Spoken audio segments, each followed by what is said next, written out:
ಅಲ್ಲೇ ಬಸ್ ಏರ್ಪುಳವರು ಅಲ್ಪವರು ಚರಂಡಿ ಅಷ್ಟ. ಮತ್ತು ಅಲ್ಲೇ ಹುಬ್ಳಿ ಧಾರವಾಡದ ಜನಕ್ಕೂ ಕೂಡ ಕುಡಿಲಿಕ್ಕೆ ನೀರಿಲ್ಲ. ಇವತ್ತ ಮಹದಾಯಿ ಮತ್ತು ಕಳಸಾ ಬಂಡೂರಿ ಕೂಡ ನೆಲೆಗುದಿಗೆ ಬೀಳಲಿಕ್ಕೆ ಕಾರಣ ನೇರವಾಗಿ ಹೇಳ್ತಾನೆ ಪ್ರಹ್ಲಾದ್ ಜೋಶಿ ಅಂತ. ಯಾಕೆ ಹೇಳ್ತಾರಂತಂದ್ರೆ ಪ್ರಹ್ಲಾದ್ ಜೋಶಿ ಹೇಳ್ತಾರ ಮೋದಿ ಆಗ್ತಿದ್ರೆ ಒಂದು ಪರ್ಮಿಷನ್ ತಗೊಂಡ್ಬರಕ್ಕಾಗಲ್ಲ, ಒಂದು ಪರ್ಮಿಷನ್. ಮತ್ತು ಆಗ್ತಿದ್ರೆ ಒಂದಿಷ್ಟು ಮಂದಿ ನನಗೆ ಓಪನ್ ಆಗಿ ಹೇಳ್ತಾರೆ, ನಮ್ಗೆ ರೈತರಿಗೆ ನಾ ಅದವ್ರು ಕೇಳಕ್ಕೆ ಇಷ್ಟ ಮಾಡ್ತೇನೆ. ಧಾರವಾಡ ಜಿಲ್ಲೆಯಲ್ಲಿ ಇರ್ತಕ್ಕಂಥ ರೈತರಿಗೆ ನಮ್ಗೆ ಮೂಲ ಕೊಡ್ತೀವಿ ಅಂತಾರೆ.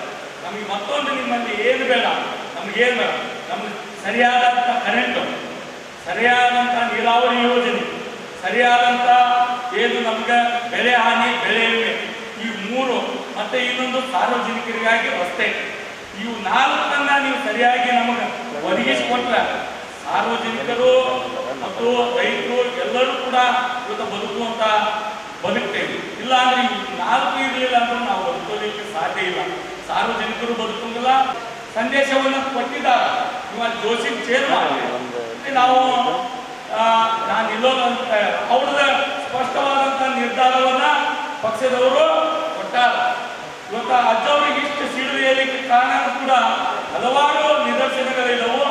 ಯಾಕೆಂತಂದ್ರೆ ಈ ಲೋಕಸಭಾ ಚುನಾವಣೆಯಲ್ಲಿ ಇರ್ಬೋದು, ಈ ಬೇರೆ ಬೇರೆ ಚುನಾವಣೆಯಲ್ಲಿ ಈ ಲಿಂಗಾಯತರ ಒಳಗೊಂಡ ಇರ್ತಕ್ಕಂಥವ್ರು ಎಷ್ಟು ಮಂದಿ ಹತ್ತಿಕ್ಕಿ ಮನಿ ಮುರುದಾರ ಅನ್ನೋದು ಅವರು ಶ್ರೀಗಳಿಗೆ ಗೊತ್ತು.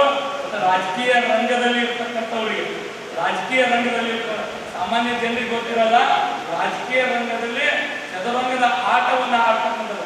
ಇವತ್ತು ಆದವ್ರ ಈ ಜನ ಇಲ್ಲಿ ಯಾಕೆ ಬಂದಿಲ್ಲ ಅಂದ್ರೆ ಕೆಲವೊಂದಿಷ್ಟು ಮಂದಿಗೆ ಧೈರ್ಯ ಇರ್ತಿತ್ತು. ನಾ ಈಗ ಓಪನ್ ಆಗಿ ಹೇಳ್ತಾ ಇದ್ದೀನಿ, ಕೆಲವೊಂದಿಷ್ಟು ಮಂದಿ ಹೇಳಿ ಮಂದಿ ಇರ್ತೀವಿ. ನಮ್ಮ ತಾಲೂಕಿನಾಗ ಎಷ್ಟೈತಿ, ನಮ್ಮ ತಾಲೂಕಿನಾಗ ಕೆಲವೊಂದಿಷ್ಟು ಮಂದಿ ಭಯ ಐತಿ. ಆ ಭಯದಿಂದ ಬರೋಣ ಬುದ್ಧಿ ಅದ್ರ ಮನಸ್ಸಿನಾಗ ಐತಿ ನಿಮ್ಮ ಬಗ್ಗೆ ಆಸೆ. ಅದ್ರ ಭಯ ಹೊರಗೆ ಬಂದ್ರೆ ನಮ್ಮನ್ನ ಎಲ್ಲೇ ಕಡೆಗಾಣಿಸ್ತಾ ಏನಾರ ಆಗಿತ್ತು ಅನ್ನೋ ಭಯ ಆಗ್ತಿ. ಆದ್ರೆ ಇಲ್ಲಿ ಬಂದಂಥವ್ರಿಗೆ ಭಯ ಇಲ್ಲ, ನಿರ್ಭಯ. ಯಾರ್ದೇನ್ರಿ ಗುರುವಿನ ಕರೆದಾರ, ಗುರು ಮಾತು ಕೇಳೋದು ಹೇಳ